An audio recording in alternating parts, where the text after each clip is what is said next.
Magic সংখ্যার সূত্র n into N square plus 1/2 এই সূত্র দিয়ে ম্যাজিক সংখ্যা কত হবে সেটা নির্ণয় করা যায়।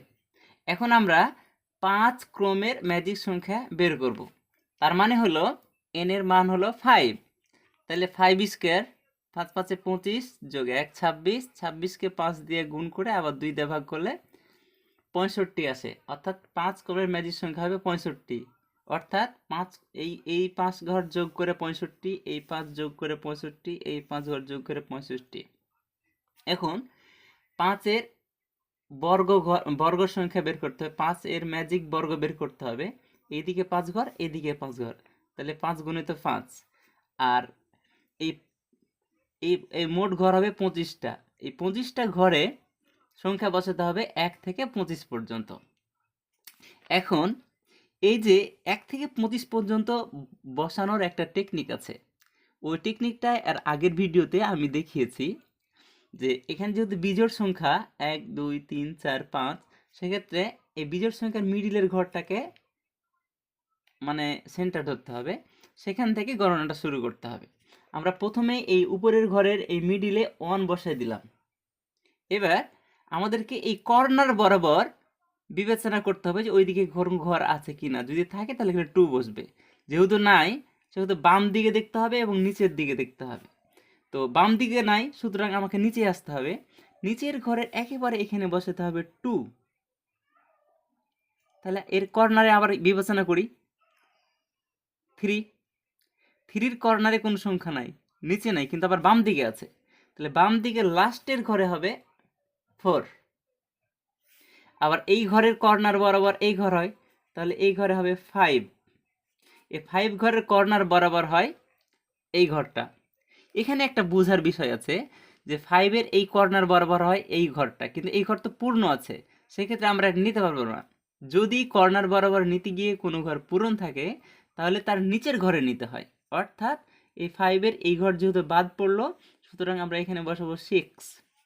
সেক্ষেত্রে 6-এর কর্নারে এটা 7, 7-এর কর্নারে এটা 8, 8-এর কর্নারে কোনো ঘর নাই, সেক্ষেত্রে বাম দিকে নাই, ডান দিকে নিচে আছে, তাহলে ডান দিকের সর্বশেষ নিচের ঘরটাতে হবে 9।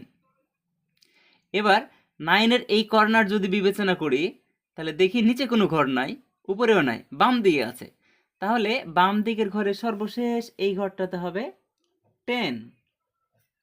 আবার 10 ঘরের এই কর্নার বিবেচনা করলে আবার পূর্ণ আছে 6, সুতরাং এই দিকে যাওয়া যাবে না, তাহলে যদি কর্নার বরাবর যেতে গিয়ে পূর্ণ থাকে তাহলে নিচের ঘরে নিতে হবে, অর্থাৎ 11।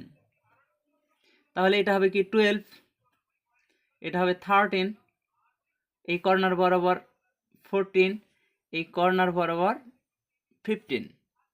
এখন এই 15 হতে কি এই কর্নারে কোনো ঘর নাই, নিচেও নাই, বামেও নাই, সুতরাং কি করতে হবে, আবার নিচের ঘরে নিতে হবে, অর্থাৎ এটা হবে 16।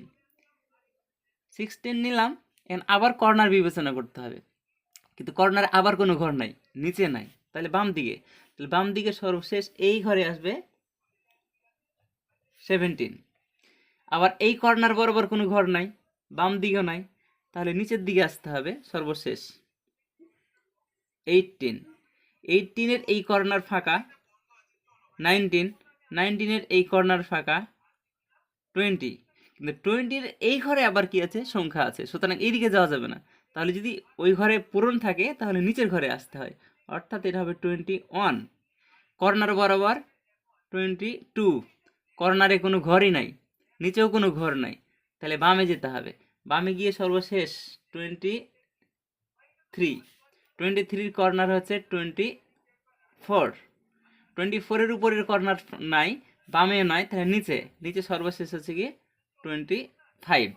এই যে আমরা 1 থেকে নিয়ে 25 পর্যন্ত কিন্তু এখন বসিয়ে ফেলেছি। এইটাই হচ্ছে কি ম্যাজিক সংখ্যার বর্গের ঘর। এখন আমরা বিচার করে দেখব, যাচাই করে দেখব যে গণনা করে আমাদের 65 ম্যাজিক সংখ্যা হয় কিনা।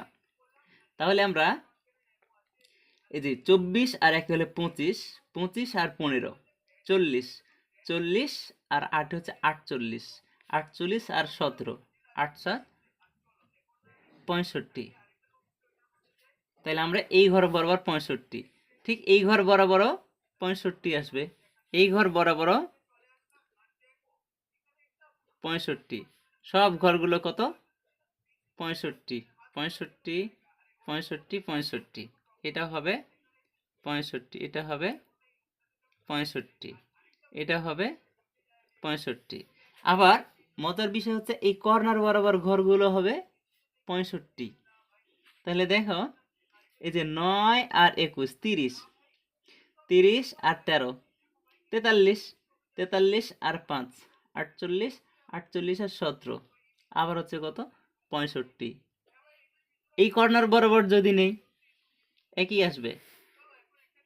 12 আর 11 23, 23 আর 13 36, 36 আর 14, 36 আর 14 হলো 50, 50 আর 15, তাহলে কি হলো?